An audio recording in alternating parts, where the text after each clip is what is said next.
Apakah saudara jaksa penuntut umum yakin bahwa itu adalah kejahatan? Saya yakin itu kejahatan. Saya yakin itu kejahatan. Saya yakin itu kejahatan. Oke, jadi terima saja. Kan saya juga tidak bisa membantah bahwa yang namanya melanggar prokes, yang namanya tidak mematuhi prokes itu adalah kejahatan. Maka bapak-bapak sekalian, yang mulia sekalian, tolong adili semua Republik Indonesia yang melanggar prokes karena itu merupakan sebuah kejahatan.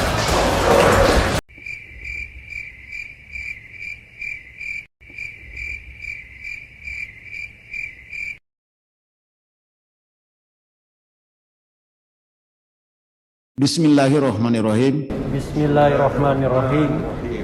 Demi Allah, saya bersumpah Demi Allah saya bersumpah sebagai ahli sebagai ahli akan memberikan pendapat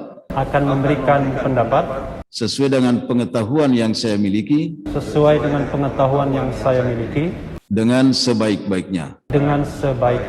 Ya, silakan duduk. Mohon izin saya ke Pak Refli Harun. Pertanyaan yang sama saya ajukan Pak Refli. Mohon maaf tadi saya mendengar apa yang Pak Refli sampaikan tadi. Menurut pendapat saya, ahli ini memotong bunyi pasal 93 ini mengambil dari menghalang-halangi penyelenggaraan kekarantinaan kesehatan yang menyebabkan kedaruratan kesehatan. Ini delik material, saya sepakat. Tetapi saya ingin menjelaskan seperti apa yang saya sampaikan tadi. Kan ahli mengetahui bahwa dalam pasal 93 ini ada kata-kata dan atau dan ada kata-kata conjunction sehingga. Menurut kemarin yang disampaikan dari ahli hukum pidana mengenai rumusan delik yang disampaikan oleh Profesor Agus Rono, bahwa ini ada dua perbuatan di mana penegak hukum bisa memilih perbuatan mana yang lebih terpenuhi dengan tindak pidana yang dilakukan. Bagaimana menurut ahli? Ya, terima kasih yang mulia. Kalau tidak berkeberatan, bisa tidak dibacakan pasal 93 tersebut dengan pelan-pelan dan kemudian kalau ada koma dibacakan komanya biar ahli bisa mendengarkannya secara baik. Nanti ahli coba menafsirkannya berdasarkan textual interpretation. Setiap orang yang tidak mematuhi penyelenggaraan kekarantinaan kesehatan sebagaimana dimaksud dalam pasal 9 ayat 1 dan garis miring atau menghalang-halangi penyelenggaraan kekarantinaan kesehatan sehingga menyebabkan kedaruratan kesehatan masyarakat. Jadi ini ahli menginterpretasikan ada dua perbuatan yang dilakukan dan perbuatan tersebut bisa kumulatif, bisa alternatif. Makanya dikatakan dan atau. Pertama tindakannya adalah tidak mematuhi dan menghalang-halangi atau tidak mematuhi atau menghalang-halangi. Jadi bisa satu perbuatan, bisa dua perbuatan. Tapi satu dan dua perbuatan itu ada kausalitasnya sehingga menimbulkan kedaruratan kesehatan masyarakat. Jadi perbuatan menghalang-halangi itu menimbulkan kedaruratan kesehatan masyarakat, perbuatan tidak patuh itu juga menimbulkan kedaruratan kesehatan masyarakat. Maka terpenuhilah dua unsur di dalam pasal tersebut. Begitu yang mulia. Jadi mohon maaf ahli tidak memotong, jadi membaca kalimat ini persis apa adanya karena di sini tidak ada koma. Satu lagi pertanyaan yang mulia. Tadi ahli mengatakan surat edaran itu yang secara garis besarnya saya sampaikan itu bukan bentuk peraturan ya. Tadi ada regeling, ada yang satu peraturan, ada penetapan tadi ya. Yang ingin saya tanyakan, masalah surat edaran ini, misalnya seperti ini, ada surat edaran tentang warga negara Indonesia yang kembali dari luar negeri harus melakukan karantina mandiri selama 14 hari, ya kan, untuk meyakini bahwa yang bersangkutan itu membawa virus atau tidak di masa pandemi. Dan itu merupakan bagian dari PSBB yang diatur dalam Undang-Undang Karantina. Yang ingin saya tanyakan, apabila surat edaran tadi yang bukan aturan tapi teknis, tapi itu mengatur tentang bagaimana pembatasan sosial berskala besar, ataupun misalnya itu mengatur tentang yang lebih ekstrim lagi, misalnya lockdown atau karantina wilayah. Dan yang ingin saya tanyakan adalah apabila surat edaran tersebut mengatur mengenai salah satu bentuk karantina kesehatan, sebagaimana tadi ahli bacakan, yang diatur dalam pasal 9 ayat 1, misalnya PSBB, pelanggaran terhadap pelaksanaan daripada surat edaran yang merupakan bagian dari PSBB tersebut, apakah juga merupakan pelanggaran pasal 9 ayat 1 yang diancam dengan pasal 93 Undang-Undang Kekarantinaan Kesehatan? Yang mulia, dalam pengetahuan ahli, harusnya tidak ada pelanggaran terhadap surat edaran. Karena surat edaran itu adalah bukan regulasi yang mengikat secara umum. Pelanggaran terhadap undang-undang bisa saja ada. Pelanggaran terhadap peraturan bisa saja ada. Tapi ahli dengan keilmuan mengatakan harusnya tidak ada pelanggaran terhadap surat edaran. Kalaupun misalnya ada pelanggaran terhadap surat edaran, maka itu bisa dianggap sebagai pelanggaran disiplin saja terhadap bawahan misalnya yang dikenakan surat edaran tersebut. Jadi saya katakan tadi surat edaran itu harusnya hanya mengikat internal ke dalam. Misalnya atasan memberikan edaran kepada anak buahnya, tolong patuhi prokes dan lain sebagainya. Tiba-tiba tidak mematuhi prokes, maka bisa dikatakan itu pelanggaran terhadap disiplin, yaitu menaati perintah. Tapi kalau dia dikatakan mengikat umum, saya tidak setuju. Dan bahkan saya juga heran kepada pejabat-pejabat di Republik ini. Kenapa doyan sekali bikin surat edaran? Nggak paham apa surat edaran itu bukan regulasi yang mengikat.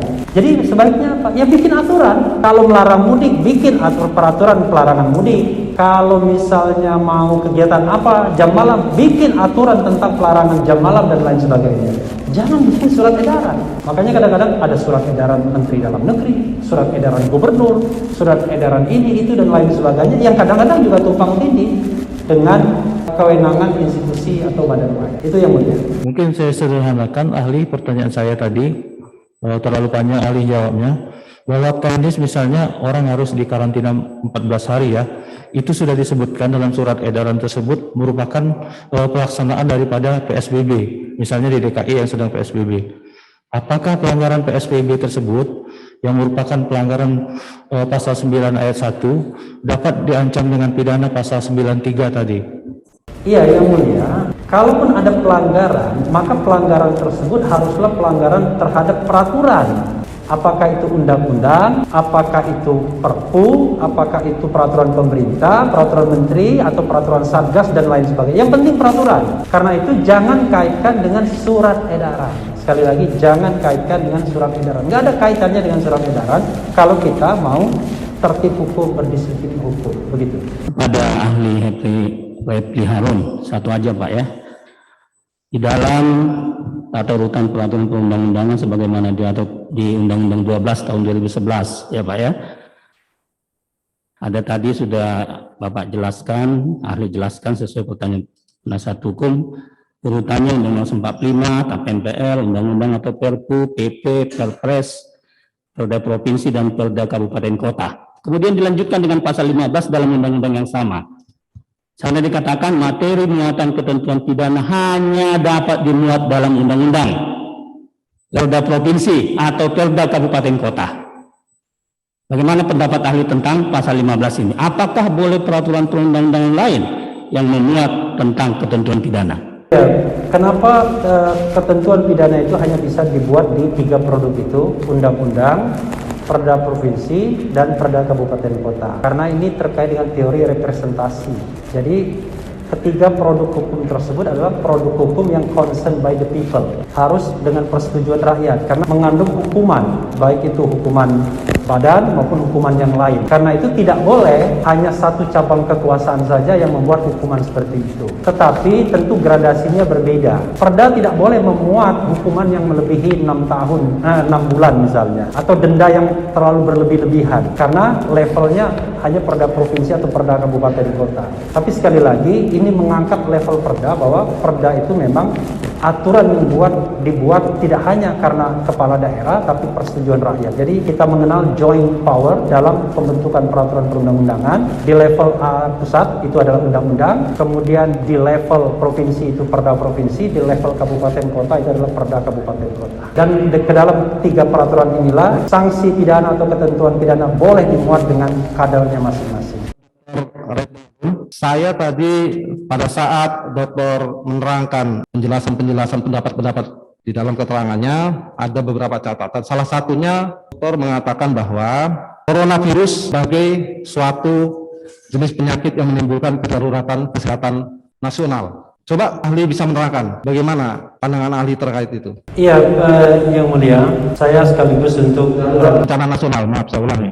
Saya ingin mengatakan bahwa ada dua statement dari kekuasaan presiden ya dalam bentuk Kepres kalau tidak salah ya, correct me kalau saya keliru, yang menyatakan bahwa satu adalah darurat kesehatan masyarakat didasarkan undang-undang tentang kekarantinaan kesehatan. Kemudian setengah bulan kemudian Presiden mengatakan darurat bencana nasional juga. Jadi saat ini ada dua darurat yang diberlakukan di Republik Indonesia ini dengan keputusan Presiden. Nah, darurat kesehatan atau kesehatan masyarakat dan darurat bencana nasional, saya singkat darurat kesehatan dan darurat bencana saja ya, itu merupakan statement umum yang berlaku di seluruh Republik Indonesia. Siapa penyebabnya? Penyebabnya kita hanya tahu bahwa penyebabnya adalah COVID-19, Coronavirus Disease 2019. Itu penyebabnya. Tapi kalau kita kaitkan dengan pasal 93, pasal 93 itu lebih spesifik. Penyebabnya adalah orang yang menghalang-halangi tadi atau orang yang melanggar tadi. Makanya ada hubungan kausalitas. Jadi pasal 93 itu adalah pasal yang memang spesifik untuk memperlihatkan bahwa perbuatan itu sudah menyebabkan kedaruratan kesehatan masyarakat. Kedaruratan kesehatan masyarakat dalam pasal 93 itu adalah materialnya. Formilnya harus dinyatakan dengan keputusan negara. Pertanyaannya adalah keputusan negara yang dibacakan kalau tidak salah tanggal 30 Maret kalau tidak salah ya, correct me kalau saya keliru, itu adalah kedaruratan kesehatan masyarakat tanpa ngeblame siapa yang menjadi penyebabnya. Penyebabnya pokoknya makhluk yang namanya COVID-19 itu. Bahkan ditambahi darurat bencana nasional agar deployment uang dan lain sebagainya bisa cepat dilakukan karena bencana ini tidak bisa hanya merujuk daerah tertentu sebagaimana kita bisa memahami tentang darurat kesehatan yang biasanya berlaku karantina. Kita nggak bisa lagi mengkarantina Republik Indonesia ini kecuali dari luar, padahal kita sendiri mungkin carrier. Karena itulah saya mengatakan pasal 93 itu spesifik, sementara statement yang tadi tentang darurat kesehatan masyarakat dan darurat bencana nasional itu adalah statement umum berlaku di seluruh Republik Indonesia. Baik, statement umum yang berlaku di seluruh Indonesia. Tadi ahli menerangkan bahwa seperti halnya ahli analogikan seperti tindak pidana korupsi sebagai extraordinary crime. Nah, bagaimana menurut pandang ahli, apa sih sehingga pandemi COVID-19 ini kemudian ditetapkan sebagai bencana dan kemudian ahli membuat pemahaman yang memang sudah berlaku secara nasional suatu kondisi, suatu darurat bencana nasional. Apa yang menyebabkan itu?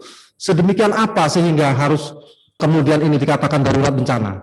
Iya, Yang Mulia, sebuah statement darurat bencana nasional, darurat kesehatan masyarakat tentu harus dilihat dengan syarat-syarat objektifnya sebagaimana diatur di undang-undang. Ya, salah satunya misalnya ancamannya, kemudian spreadingnya dan lain sebagainya. Sehingga berdasarkan fakta-fakta tersebut ada kekuasaan yang berwenang untuk menyatakan kita sedang darurat.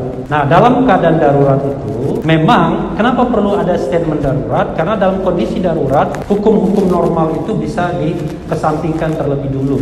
Seperti halnya misalnya darurat militer, darurat sipil dan lain sebagainya. Makanya perlu statement karena negara kita adalah negara hukum, negara yang berdasarkan kepada hukum. Tidak boleh kemudian ada sebuah kebijakan tanpa didasarkan pada hukum. Makanya kemudian harus ada statement yang didasarkan baju hukumnya tersebut. Berarti apakah ahli mendapat ini? Apakah dikatakan darurat itu ada suatu kondisi yang membahayakan? Sangat bahaya di situ. Benar tidak? Ya, pasti secara umum dan itu sifatnya bisa objektif, bisa subjektif. Baik, saudara ahli pernah mendengar dan bisa menerangkan dan menjelaskan kepada kami ada adagium solus populi supremalic exto. Saudara ahli pernah mendengar itu? Pernah. Dapat menjelaskan kepada kami di depan persidangan pada hari ini terkait masalah adagium itu tadi? Ya mungkin diterjemahkan kepada pengunjung juga biar mereka juga mendengar. Apa bisa diterjemahkan ahli? Terkait adagium solus populi supremalic exto. Nah, coba kalau anunya pengertian bahasa Indonesianya gimana supaya tidak menimbulkan penafsiran juga ya, yang berbeda-beda ya. Nah. Solus populi supremalic exto, yaitu keselamatan masyarakat itu adalah yang paling utama. Bagaimana menurut ahli? Iya, kita harus memahami ya, di dalam hukum itu ada istilah macam-macam, ada maksim, ada adagium, ada norma dan lain sebagainya. Ada ungkapan dan lain sebagainya. Itu sama dengan seperti Presiden Amerika Serikat yang membebaskan perbudakan itu. atau John F. Kennedy kalau tidak salah, saya lupa ingat. Jangan tanyakan apa yang dapat kau berikan kepada yang dapat negara berikan kepadamu, tapi tanyakanlah hal seperti itu. Jadi itu adalah ungkapan-ungkapan bijak yang menjadi guidance bagi kita untuk bertindak, terutama pejabat publik dan institusi-institusi publik. Jadi misalnya kalau harus memilih mana yang lebih dahulukan, keselamatan rakyat atau keselamatan pejabat, misalnya begitu. Maka berdasarkan maksim itu, adagio itu, Anda harus dahulukan keselamatan rakyat. Karena itulah duty Anda, tugas Anda sebaik-baiknya. Kan begitu. Tetapi adagio maksim seperti itu tentu harus dinormalkan dalam peraturan perundang-undangan sehingga kita bisa mengukur bagaimana dia bisa dilaksanakan, berikut sanksinya kalau dilanggar. Kira-kira begitu. Karena tidak bisa sebuah adagium, sebuah maksim atau sebuah ungkapan dengan sendirinya mengikat pejabat publik seperti halnya mengikatnya sebuah norma. Gitu yang mulia. Bahwa di dalam Republik Indonesia ada sebuah peraturan Undang-Undang Nomor 6 Tahun 2018 tentang kekarantinaan kesehatan. Undang-undang itu mengatur beberapa hal terkait masalah penyelenggaraan kekarantinaan kesehatan.